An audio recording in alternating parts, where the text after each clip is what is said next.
my name is Alyssa. I am 33 years old from Houston, Texas, and this is my story about how constant fatigue eventually led to me being diagnosed with stage 4 cancer. So it was during the pandemic and I was working excessive hours, but I noticed that I was constantly feeling fatigued.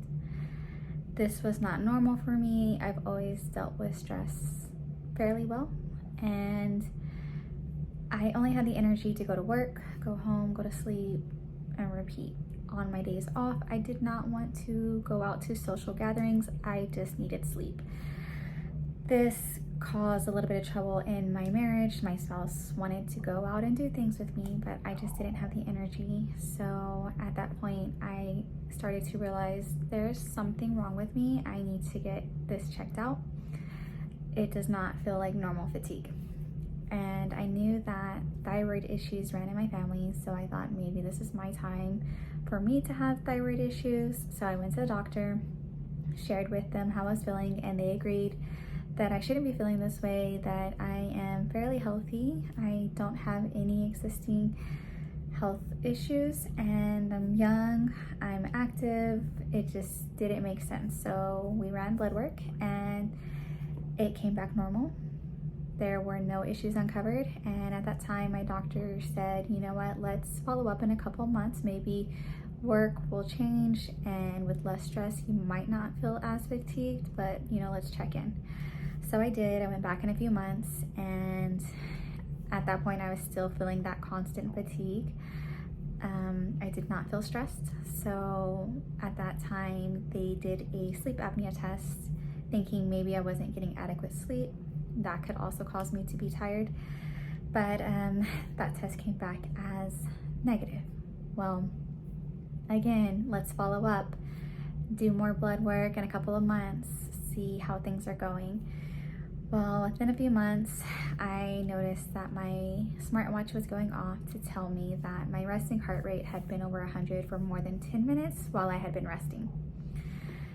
After a couple of times of that happening, I thought maybe this is something that I need to take back to the doctor, let them know that this is now happening. So I did, and again, they were kind of baffled as to what could be causing this because everything appeared to be healthy. So we did a quick EKG that came back as normal, but my doctor did not want me to continue to be experiencing that elevated resting heart rate. So at the time, I was placed on a beta blocker. I started that, and then a few months later, I got heartburn for the very first time. I had never had heartburn in my life before. It was very uncomfortable, and it wasn't just that one time. From the point of when it started, it was every single time I ate, regardless of what I ate. And after a few days of that, I knew that that couldn't be normal. So I took the first appointment that was available. It was with a different doctor at the clinic that I was going to. And that doctor told me that it was probably because of my age, that I probably could no longer handle certain foods. And I let her know, well, it's also with pastries, it's with anything at this point. It's not making sense. And she said, again, it's probably your age. Let's start you on this pill, cut back on acidic foods, see how it goes. At that point, I also told her, well, I kind of want to know what's going on with my heart. I know I'm on medicines, but I want to figure out what's going on. And you're giving me another pill to take. And she said, well, we can do a test. We can do a heart monitor test, but we probably won't get accurate results because you've been on the beta blocker for a few months at this point. But we can do it. So we did. I started taking the medicine for the heartburn. It did not help. Cut back on acidic foods, did not help. Heart monitor test came back. Everything looked normal. And she again said, probably because you were on the medication to regulate that. So at that point, I was frustrated. I didn't have answers. Nothing was getting better. So I decided that I wanted to start all over, stop the medications, and go in for testing to see what was going on with my heart, if any other issues would come up. And I slowly weaned off the beta blocker. Within that time, I lost about 15 pounds within 2 months, which is a lot for my frame. And then I began having difficulty swallowing. So I would go to eat something and it would feel like it would get stuck and I couldn't breathe. So then I would drink something to try to clear it, but it would not move. It would just feel like I was then drowning. That happened twice, and then I made the first available appointment, which again was with the different doctor, not my primary care doctor. And she kind of was telling me, well, you know, everything's been normal on your blood work. We've been following you. Everything's been looking good. And then she noticed, oh wow, you did lose a lot of weight in a small amount of time. And I don't really like what you're saying about the swallowing, so let's get you to a specialist. By this point, the symptoms had gone on for 2 years, and the first available appointment with the specialist was 2 months later. I went to the specialist. Specialist did not like what she was hearing. She said that's not normal. She wanted to do her own test, so she wanted to do blood work. She wanted to do a CT scan, a stool sample, and an endoscopy, possibly a colonoscopy. So scan came back looking normal. Blood work came back looking normal. Stool, she didn't really see anything. She said, let's do a colonoscopy. And after I got out for my procedure, I was informed that they found one polyp, and they weren't too concerned about that. They said it did not raise any red flags. However, I did have some serious inflammation where my esophagus met the stomach, and that was not common for them to see. I said, could that be what's causing my difficulty swallowing? And he said, yes, probably. And I said, okay, could that also explain why I've lost so much weight? And he said, yeah, could be. And then he took a deep breath and he asked, does cancer run in your family? And I thought, wow, what a weird shift. But I'm fresh out of the procedure, so I started thinking about who I know. I could think of maybe 2 people that were pretty distant. So I shared that with him, and he said, okay, well, I will call you back in 5 days with the results. So he did. He called me back, and he started to tell me that he found H. pylori, which is a common bacteria. It looks as though I contracted that as a child, and it went untreated. And sometimes, not all the time, but on rare occasions, if H. pylori is left untreated, it can turn into gastric cancer. And unfortunately, that is the case for me. I was in shock. I know my spouse and I were sitting across from each other, taking in that news, and we just stared at each other in disbelief. And then the surgeon asked if I had any questions, and I said I have a million questions, but I really can't even gather myself right now. The only thing I can think of is what is next. And he said, well, we need to treat the H. pylori before you can start anything. That's what you'll need to do. We need to do another CT scan. We think that it didn't show up on the last scan because it wasn't high enough, so we will do another scan, this time of your chest. And then from there, after we treat the H. pylori, we will get you with our oncology team, and they will talk to you about treatment. Okay, great. So after that, it was a little bit of chaos trying to get the results from the next scan, getting follow-up, getting the prescription sent for the H. pylori. About another month passed just from trying to follow up on that and staying on top of them, like, hey, what's the results from my scan? Hi, can you please send my prescription in? And then I found out that I had to take the prescription for 3 weeks before I could even start chemo or anything. Very frustrating. The oncology team didn't reach out to me. I had to call them, and they told me, well, actually, we're at capacity. We're not taking any new patients. And I just was so shocked. Like, okay, what does that mean? And they said, well, we can refer you out if you want to. And I'm thinking, I was just told that I have cancer. Yes, I want to be referred out. Yes, I want to be treated.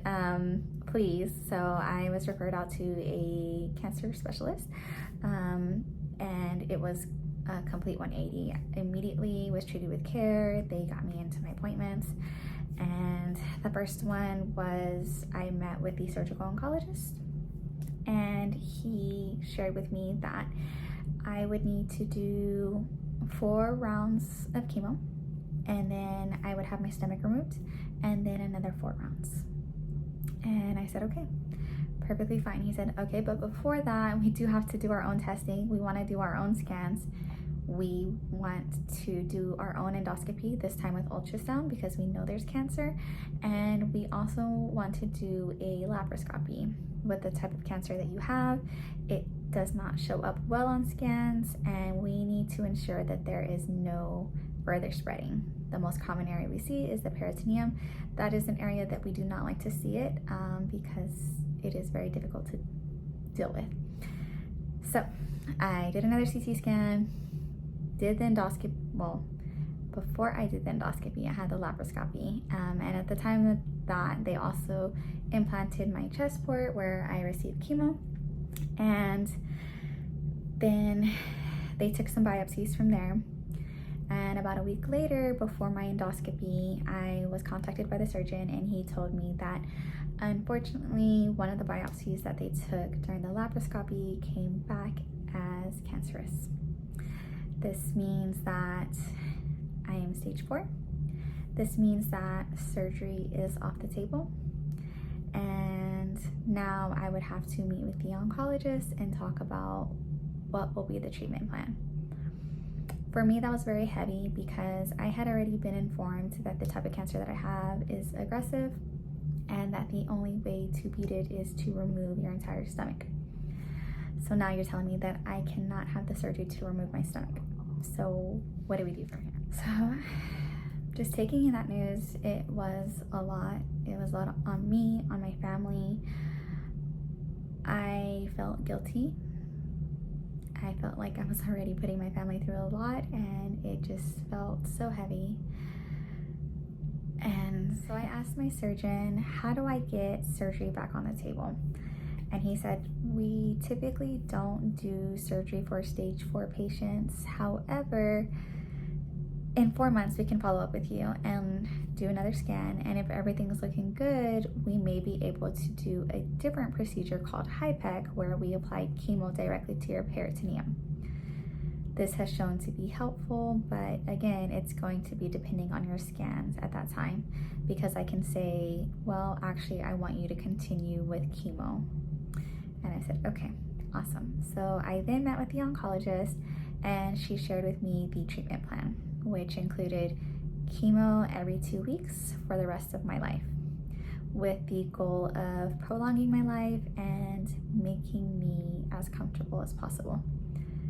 I did not like the sound of that because I want a cure. I want to fight. And so I told her, I understand that's your goal and I appreciate that so much. However, my goal is to get surgery back on the table, and I want to do anything possible to help with that. Anything you tell me that I can do that can help, I will do it. I'm open to doing trials. It's just important for me. And she understood, she heard me out. I did 9 rounds of chemo. And during those 9 rounds, I also had 3 rounds of immunotherapy.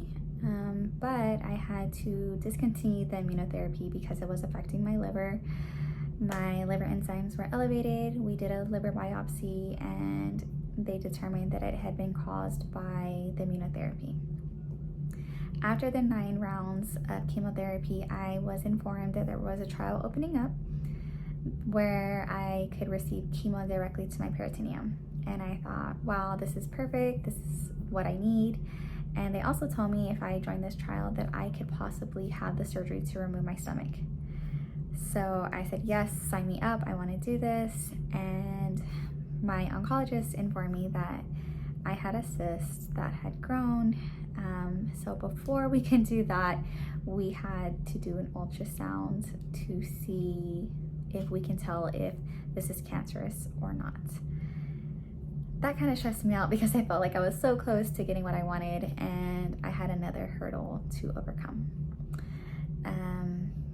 So I went, had that done.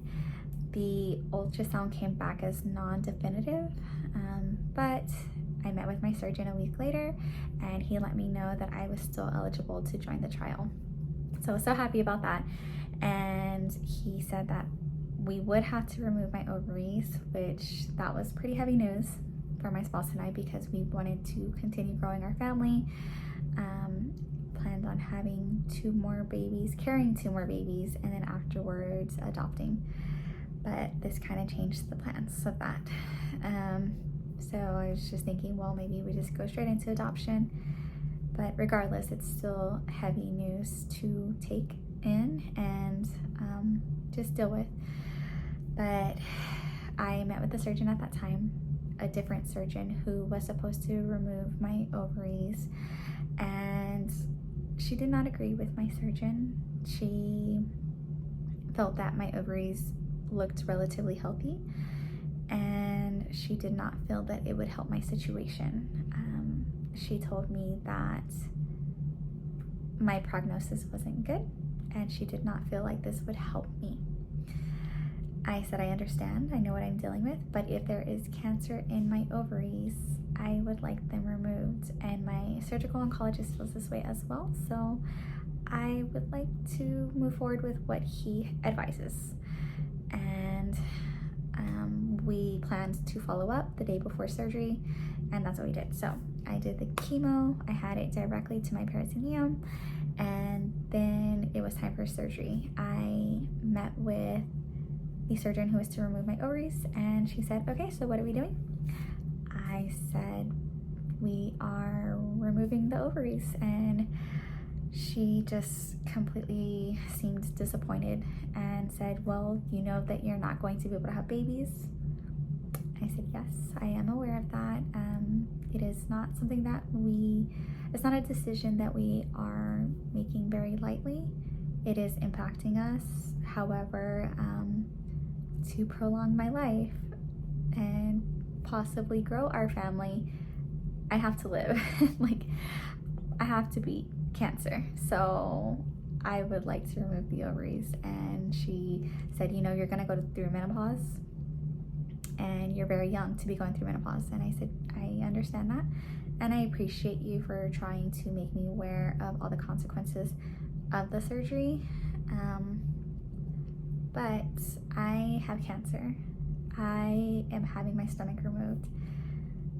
None of this is easy, and I will go through menopause at one point in my life. If I'm having to go through it at an earlier age, I will take that if that means that I get more time with my family. She did not agree. She called my surgical oncologist. Eventually it got sorted out. We were gonna do the surgery. It was just a very difficult thing to go through when I was already fighting for my life, when I had already gone through so much, and I just felt like I had to continue advocating for myself. But so we had the surgery. I had my stomach removed. I had my ovaries removed, my fallopian tubes removed, and a part of my esophagus removed. A week later, I got the results from surgery, and unfortunately, I had 0 response to the chemo. The tumor had taken up half of my stomach, and at that point, it had gone up higher on my esophagus. So they went as high as they could, but unfortunately, they were not able to get clear margins, and they removed 53 lymph nodes, and out of those 53 lymph nodes, 27 came back as cancerous. So my surgeon shared with me that tells them that the cancer is being aggressive. That also signals distant metastasis, so now we are dealing with distant spreading.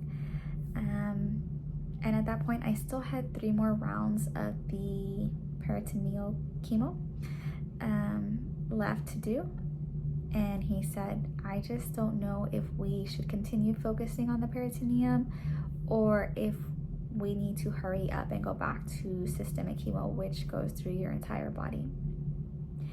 So he informed my oncologist. They talked about it. Ultimately, it was decided for me to continue with the trial, finish the intraperitoneal chemo, and then we would go from there. after that, I told them that I wasn't feeling good about leaving whatever might be left in my esophagus. And so we did another endoscopy that came back okay.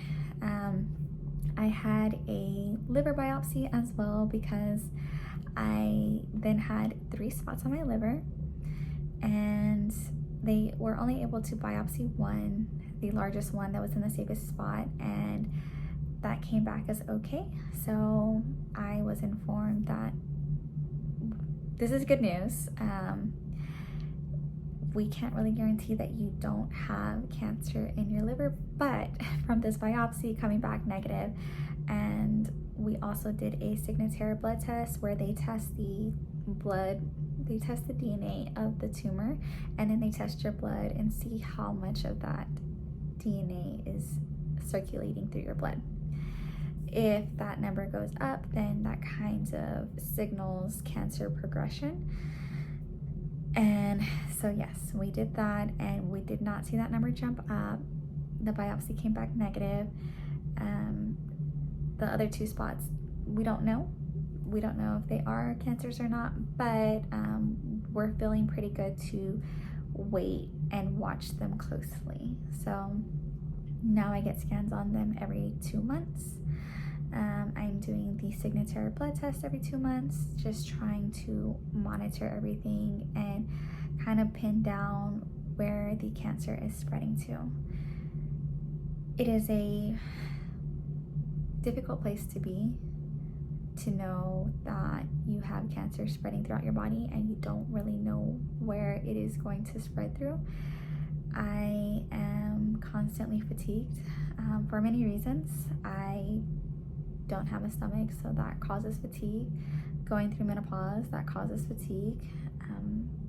I don't absorb iron well now that I don't have a stomach, so that makes me fatigued, and I don't absorb B12 very well, so that also contributes to me being fatigued.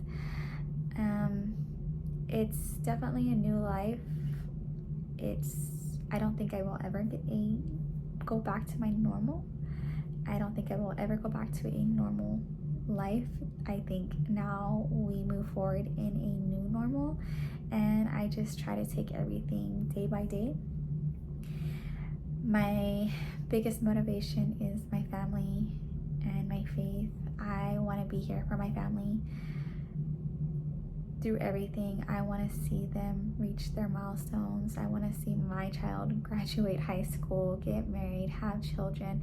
I want to make more memories with my spouse. I want to see all my nieces and nephews go through life, cheer them on, celebrate all their accomplishments. So I want so badly to be here, and that is something that I think we can all take for granted at times, but going through this, it has definitely changed me in that perspective. Though my story has been difficult to go through, I can say that I've learned about just appreciating life and having that feeling of wanting to live so badly, but also I've learned how important it is to advocate for yourself.